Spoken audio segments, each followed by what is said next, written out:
Hello everyone, welcome back to another video. जैसे कि हम सबको पता है, किसी मीटो एक तरफ दिखाते हैं और दूसरी तरफ एक मास्टर प्लान निकाल लेते हैं। बिल्कुल वैसे ही एक नया राशिंगन की ओर मोड़ दिया, जहां की हमें फोकस करना चाहिए था मेन विलेन। वो कौन है जो कि बहुत जल्द आने वाला है।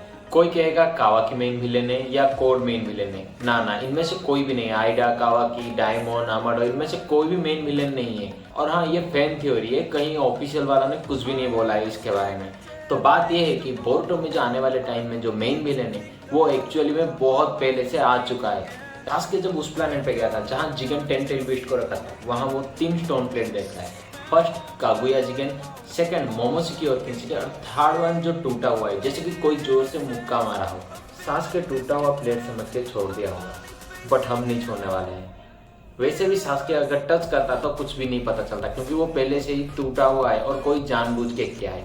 कौन क्या है देखो, जब आमाडो ने सबको बता रहा था कि सी बाई गॉड कहाँ से कैसे आता है, वहां पे मोमोशिकी भी सुन रहा था, मतलब बोरुटो के अंदर से सुन रहा था। और उसने एक्सेप्ट भी किया है कि उसे पहले से पता था सी बाई गॉड के बारे में।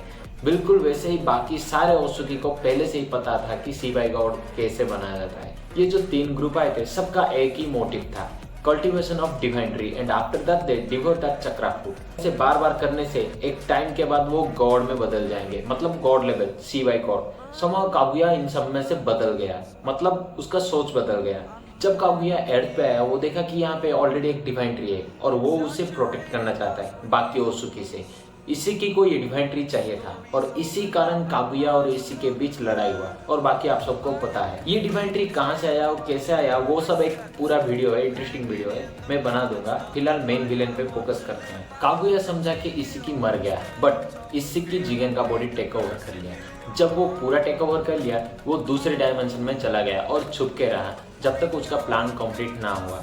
कागुया को पता भी नहीं चला कि जिगन जिंदा है, मतलब इसी की जिंदा है। मोमोशिकी डिवाइन ट्री के लिए पक्का फाइट किया होगा। देखो, जब अर्थ में मोमोशिकी आया था, फर्स्ट वो कागुया को ढूंढा, उसके बनाए हुए 10 टेल को ढूंढा ताकि उसे एब्जॉर्ब कर सके। जैसे ही उसे पता चला कि वो 9 टेल बीस्ट से बदल गए, एक एक करके सबका चक्रा एब्जॉर्ब करने लगा। बिल्कुल वैसे ही एक और ओसुकी डुओ थे जिसका स्टोन प्लेट टूटा हुआ था, और उन दोनों के साथ मोमोशिकी और किंशिकी जरूर फाइट किए होंगे। किस लिए?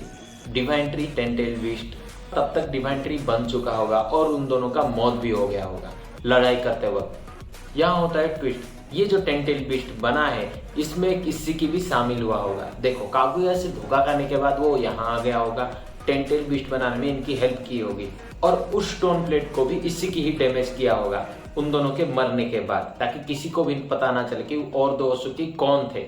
या फिर ऐसा भी हो सकता है उन दोनों ओसुकी से किसी एक में से 10 टेल को एक्सट्रैक्ट किया गया हो। इसी की 10 टेल को बहुत ही अच्छी तरह से छुपा के रखा था, बिल्कुल स्टोन प्लेट के सामने। देखो, वहां पर ऑलरेडी ओसुकी सब आके जा चुके हैं और वहां के लाइफ फोर्स भी खत्म हो चुका है। जब लाइफ फोर्स खत्म हो चुका है तो कोई भी ओसुकी वापस नहीं आएगा। इसी कारण इसी की वहां पर छुपा के रखा था 10 टेल बीस्ट को। तो बेसिकली मोमोशिकी और किंशिकी से छुपा के रखा था, क्योंकि कागुया वापस नहीं आने वाला है अर्थ से, क्योंकि वहां पे ऑलरेडी डिवाइन ट्री है और वो उसे प्रोटेक्ट कर रहा है।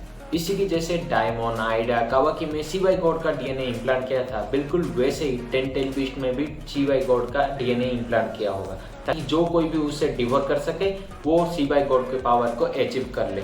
बट उसे कंट्रोल करने के लिए एक और ओसुकी चाहिए जो उसे डिवोर करना पड़ेगा। बिल्कुल वैसे ही जैसे कागुया बाहर आने के लिए मादारा के बॉडी को इस्तेमाल किया था। अब कोड बोरुटो को चारा बनाना चाहता है, क्योंकि वो आइडा से एग्रीमेंट किया था कि कावाकी को हाथ भी नहीं लगाएगा। अगर एक हाथ भी लगाता है, डायमंड और आइडा दोनों मिलके उसका बैंड बजा देंगे।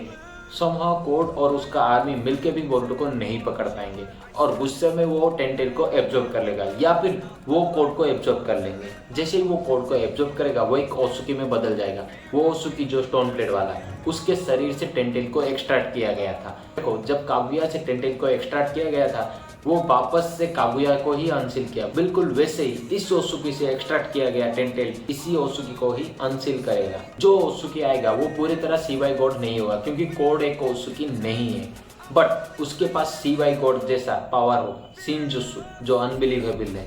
क्योंकि जिगन बहुत पहले ही 10 टेल बीस्ट में सी बाई गॉड का डीएनए इम्प्लांट कर लिया था। देखो, ये विलन अभी तक नहीं आया है, बट बहुत ही जल्द आने वाला है। और रही बात कोड की, वो बस एक बलि का बकरा है, बिल्कुल मादारा की तरह। फिलहाल आप सबको पता चल चुका होगा कि मेन विलन कौन है। इस वीडियो को सीरियसली मत लेना क्योंकि ये बस थ्योरी वीडियो है, कोई ऑफिशियल वालों का कुछ भी नहीं है। वैसे भी और एक क्वेश्चन आता है कि इसी के पास सी गॉड का डीएनए कहाँ से आया। हाँ, और भी बहुत सारे वीडियो है जैसे कि बोरुटो टाइम ट्रेवल कैसे करेगा या बोरुटो सी गॉड है।